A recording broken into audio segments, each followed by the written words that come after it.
রামনগরের পর এবার এগরা।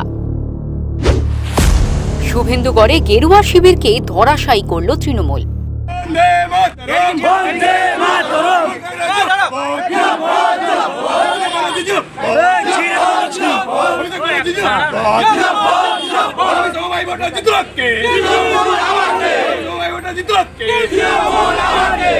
পূর্ব মেদিনীপুর জেলার এগরা 1 নম্বর ব্লকের সাহারা গ্রাম পঞ্চায়েতের তেলামি সমবায় কৃষি উন্নয়ন সমিতির নির্বাচনে জয় জয়কার তৃণমূল প্রার্থীদের।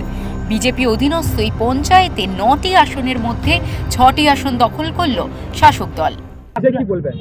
তেলামি সমবায় সমিতি নির্বাচন আজকে ছিল, সেই নির্বাচনের জন্য এই অঞ্চলটা বিজেপি দখলে আছে। 13টা মেম্বার তাদের, আমাদের 4 জন আছে।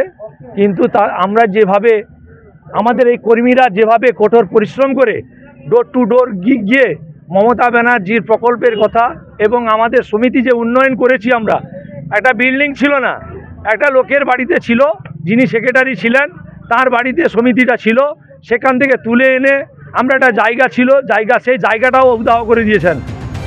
ফল ঘোষণার পরেই ধস্তাধস্তি লাগে বিজেপি এবং তৃণমূল কর্মীদের মধ্যে। দুই পক্ষের গন্ডগোল থামাতে গিয়েই বিজেপি কর্মীদের আক্রমণে গুরুতর অসুস্থ হয়ে পড়েন তৃণমূলের অঞ্চল সভাপতি স্বপন সিংহ।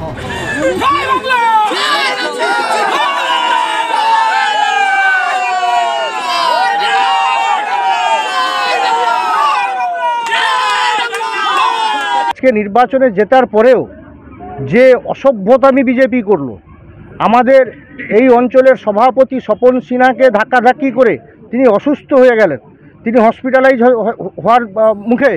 অতএব তাদের অধ্যত্ব কোন জায়গায় পৌঁছেছে। বিজেপির তরফ থেকে হার স্বীকার করে নিলেও দুই দলের মধ্যেই ধস্তাধস্তির জন্য দায়ী করেছে তৃণমূলকে। যারা ভোট দেবে সমবায় নির্বাচনে তাদেরকে ধমক দেওয়া হয়েছিল যে তুমি কেন্দ্রে যাবে না, যারা প্রকৃতপক্ষে বিজেপি সাপোর্টার বা বিজেপি ভোটার। সেখানে তো প্রতীকে লড়াই হয়নি, ইন্ডিপেন্ডেন্টভাবেই লড়াই হয়েছিল। তাও দুই পার্টি প্যানেল দিয়েছিল। তো যে পার্টি প্যানেলে বিজেপি প্যানেল ছিল, সেক্ষেত্রে বলা হয়েছে যে তুমি ভোট দিতে যাবে না। আপনারা ভোটের পরবর্তী সময়েও দেখেছেন যে নির্বাচন হয়ে যাওয়ার পরেও কিভাবে বিজেপি দেখে লোকগুলোকে কিভাবে টিটকারি করা হয়েছে, কিভাবে ধস্তাধস্তি করা হয়েছে, কিভাবে তাদের উপর আক্রমণ করা হয়েছে। তার থেকে পরিষ্কার যে তৃণমূল কংগ্রেস বর্তমান দিনে যেভাবে চলছে, তারা চাইছে যে নিজের শক্তি কায়েম করার জন্য যতটা শক্তি লাগানো যায়, নিজের পেশি শক্তি, প্রশাসনিক শক্তি যতটুকু লাগানো যায়, সব কিছু শক্তি লাগিয়ে সমবায়গুলো দখল করে নিজেদেরকে মানে উপঢৌকন এবং টাকা ইনকামের একটা রাস্তা খুঁজে রাখতে চেষ্টা করছে। পূর্ব মেদিনীপুর থেকে প্রদীপ মাইতির রিপোর্ট, ওঙ্কার বাংলা।